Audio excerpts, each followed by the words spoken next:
Hi there, I'm Emily Conrad, and I am the author of the Rhythms of Redemption romance series. I'm so excited that Tony is inviting me here today to read to you. I have chosen to focus on one of the favorite characters of the series. To Belong Together is the second book in the series. Each book follows a different member of the rock band Awestruck. John is the drummer. He's also a hardcore introvert, and this is an opposites attract story because I paired him with a very extroverted female mechanic.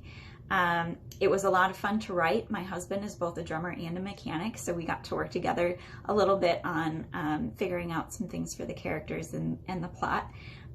So I hope that you have as much fun with this story as I did. So, To Belong Together. Chapter 1. Had John heard right? His mechanic was a woman? The front desk lady slid onto the stool behind the counter without looking at him to note his surprise, so she didn't repeat herself. Yet he was fairly certain she'd said, "She'll be right up." He stepped back from the counter, and his gaze wandered to the glass door between the lobby and the service garage of Hirsch Auto Repair. Would a girl mechanic be built like a truck? Or she might buck stereotypes and come out sporting long blonde hair and fake red nails. Not that appearances mattered. This was the 21st century, and the only quality he needed in a mechanic was the ability to fix his car's squeak.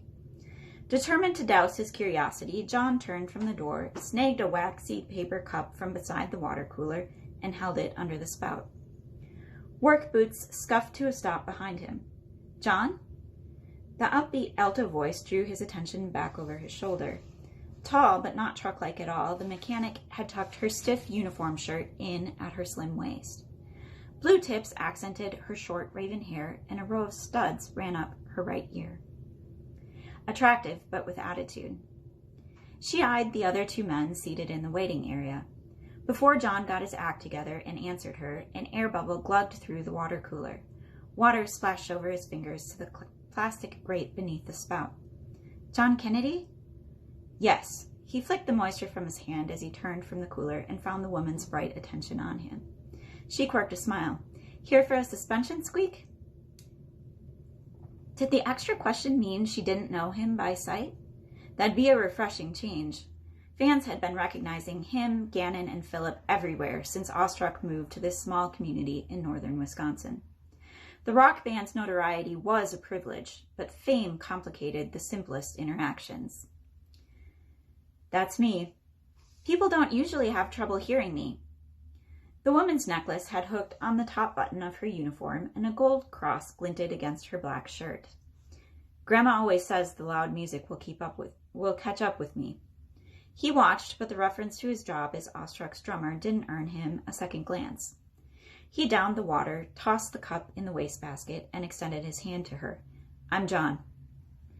Her smile broadened, bringing out dimples. She shifted the paper and key she carried to one hand so she could return the handshake. "It's an honor to meet you, Mr. President."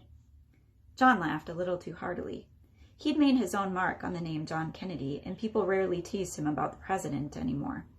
"You're my mechanic?" "I'm Erin, but I'm not your mechanic." Her smile turned sly as she set the paperwork on a chair, slipped a jacket off a hook on the wall, and shrugged the garment on. "A mechanic is a backyard hack who will upsell work you don't need and cobble it together so poorly you'll be stranded by the side of the road calling for a tow before you realize what hit you." She swept up the paperwork and pushed her back against the door to the lot, leading the way into the cold, white world of a Wisconsin March.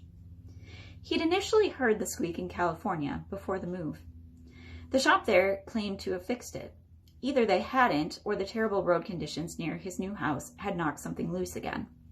To reduce the margin for error this time around, he'd requested his mechanic take a drive with him to hear what he heard before attempting to fix it. And now he was glad he had. This would be an entertaining ride.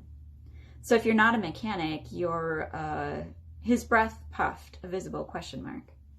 "A technician who attended school to earn the right to touch your car, who will only upsell you work you need, and who will do it correctly the first time." "And if you don't?" He'd meant the question to continue the banter, but he must have hit a sore spot because an uncomfortable beat ticked away in silence. We have a guarantee. If the work isn't done right, I'll redo it, no charge. The mischief seeped back into her eyes. But don't hold your breath on me making a mistake. And that is the start of John and Erin's story in To Belong Together. A clean Christian rock star romance, tackles some difficult subjects, but also includes a lot of faith. If that sounds interesting to you, these books are available in paperback from a variety of retailers. Ebooks are available from Amazon, and it is in Kindle Unlimited in case you're interested in checking it out that way. Thanks so much for listening, and I hope that you are having a great day.